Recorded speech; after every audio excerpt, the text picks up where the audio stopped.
ইফফাতারা তিথিকে সামাজিক মাধ্যমে হুমকি কি ঘটল তার পরিবারকে? অভিনেতা জাহের আলভির স্ত্রী ইকরার আত্মহত্যার ঘটনার পর সামাজিক যোগাযোগ মাধ্যমে নতুন করে আলোচনায় এসেছেন অভিনেত্রী ইফফাতারা তিথি। তবে এই আলোচনার বেশিরভাগই নেতিবাচক। পরকীয়ার অভিযোগ ঘিরে তাকে লক্ষ্য করে শুরু হয়েছে ব্যাপক সাইবার বুলিং, অপমানজনক মন্তব্য এবং ভয়াবহ হুমকি। বিষয়টি এখন এমন পর্যায়ে পৌঁছেছে যে নিজের ও পরিবারের নিরাপত্তা নিশ্চিত করতে অবশেষে আইনের দ্বারস্থ হয়েছেন এই অভিনেত্রী।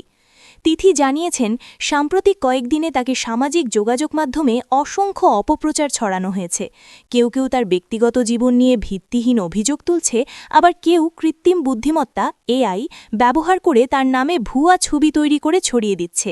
এসব পোস্ট ও মন্তব্যের কারণে তিনি মানসিকভাবে ভীষণ বিপর্যস্ত হয়ে পড়েছেন। শুধু তাই নয়, তিথির দাবি কিছু মানুষ তাকে এবং তার পরিবারকে লক্ষ্য করে অত্যন্ত অশালীন ও অপমানজনক ভাষা ব্যবহার করছে। এমনকি সামাজিক যোগাযোগ মাধ্যমে তাকে হত্যা ও ধর্ষণের মতো গুরুতর হুমকিও দেওয়া হয়েছে। এসব হুমকি তার এবং তার পরিবারের নিরাপত্তা নিয়ে গভীর উদ্বেগ তৈরি করেছে। এই পরিস্থিতিতে আর চুপ করে না থেকে আইনি পদক্ষেপ নেওয়ার সিদ্ধান্ত নেন তিথি। তিনি সংশ্লিষ্ট থানায় একটি সাধারণ ডায়েরি জিডি করেছেন এবং আইনশৃঙ্খলা বাহিনীর কাছে নিরাপত্তা ও সঠিক তদন্তের দাবি জানিয়েছেন।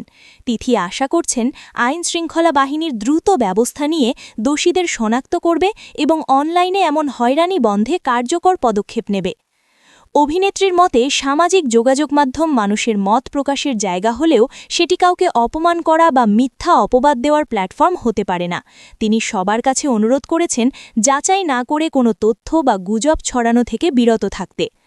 ঘটনাটি আবারও প্রমাণ করছে যে ডিজিটাল যুগে সাইবার বুলিং কতটা ভয়াবহ রূপ নিতে পারে। একজন মানুষের ব্যক্তিগত জীবন নিয়ে অনুমান বা গুজব ছড়িয়ে তাকে মানসিকভাবে বিপর্যস্ত করে দেওয়া কোনোভাবেই গ্রহণযোগ্য নয়। তিথির এই পদক্ষেপ অনেকের কাছে সাহসী উদাহরণ হিসেবেও দেখা হচ্ছে, কারণ অনলাইন হয়রানির বিরুদ্ধে আইনের আশ্রয় নেওয়াই হতে পারে এমন পরিস্থিতিতে সবচেয়ে কার্যকর পথ।